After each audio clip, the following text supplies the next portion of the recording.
Hello everyone, in today's video you will learn the basics of the minor scale in its three forms of natural, harmonic, and melodic minor. These are incredibly important concepts, and yet most guitar players only have passing knowledge of anything beyond the natural minor scale. I got my teacher's glasses on, so you know I'm in business, and let's dive in. So the first scale we look at is called the natural minor scale. Some people see it as a major scale starting from the 6th degree in what is called the relative scales, but a better way to look at it is actually as a modified major scale. So let's start with the simplest major scales of all, C major, which is all natural notes, C, D, E, F, G, A, B, and it sounds like this, of course.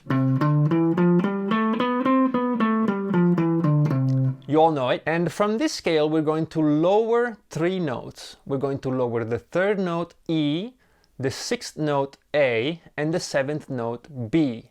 We take these three notes and we lower them a half step. So the E becomes E flat, the A becomes A flat, and the B becomes B flat.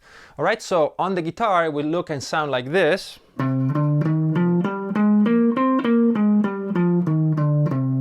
Again, a sound we all know. The main problem with the natural minor scale, and the reason that the two other forms exist, is that this scale really has no push towards the root. Let me show it to you again in major. Focus on the last note B going back to the root C.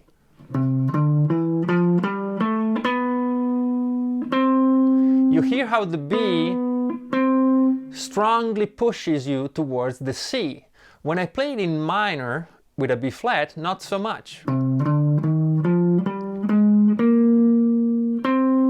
Right? It doesn't really ask for it, it doesn't really need it, and that is a big problem. The reason it's such a big problem is that this issue also translates to the harmonization of the scale, basically to the chords we build from the scale. And in C major, we had a G major as the dominant, the fifth chord, pushing towards the one C major. You've heard this 1,000 times. Now, because we lowered these three notes, the E and the A and the B, now G becomes minor and C, of course, becomes minor, and the effect is this. The G minor doesn't want to go back to C minor at all. So the whole theory of cadences, resolution, and chord progressions just went down the toilet. So what to do? And here comes the harmonic minor scale to the rescue. If the minor 5 chord doesn't want to go back to 1, well, let's make it major again. Let's take the B flat in the G minor, bring it up a half step to B, and voila, major chord. But actually you can't just change a chord and move on. The scale from which the chords are derived will have to change too. And that's exactly when the harmonic minor scale comes in. So now we have a scale that is the same as a natural minor scale, but the last note is a natural B. And it sounds like this again.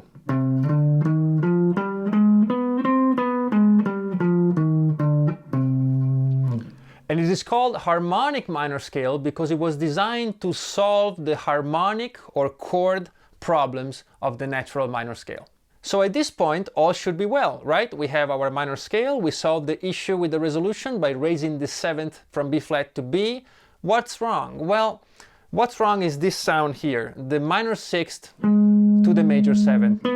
We've widened the gap between the two notes by raising the 7th. So now we have A flat as a minor 6th and natural B as a major 7th. And this augmented second interval can be a bit overpowering and maybe even annoying, unless of course you're a neoclassical shred lord.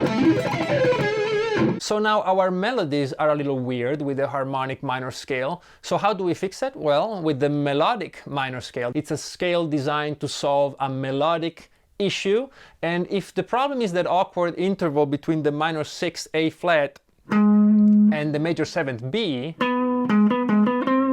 we fix it by simply taking the A flat, the minor 6th, and bringing it up to A natural or major 6th. And this is what the melodic minor scale sounds like.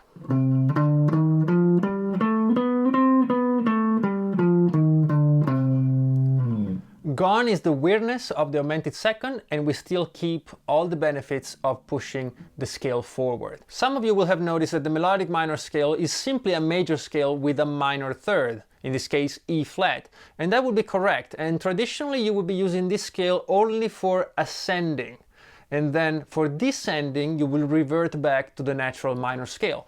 That's mainly for classical music. In today's music, in modern music such as jazz, rock, fusion, you don't really have to worry about it. You can certainly use it as a standalone scale and use it both ways, up or down, and it's not something you should really be worrying about. So these are the three forms of the minor scale. As I said earlier, there is still so much to discuss about harmonization, chords, compositional theory for these scales, of course, where and how to play them on the fretboard. And if you would like me to get into that, I'll be happy to do it. Thank you very much for being there, for your kind comments, for your support. And if you enjoyed the video, please give it a like. If you haven't done so, please subscribe, and I will see you very soon with a new video. Bye bye.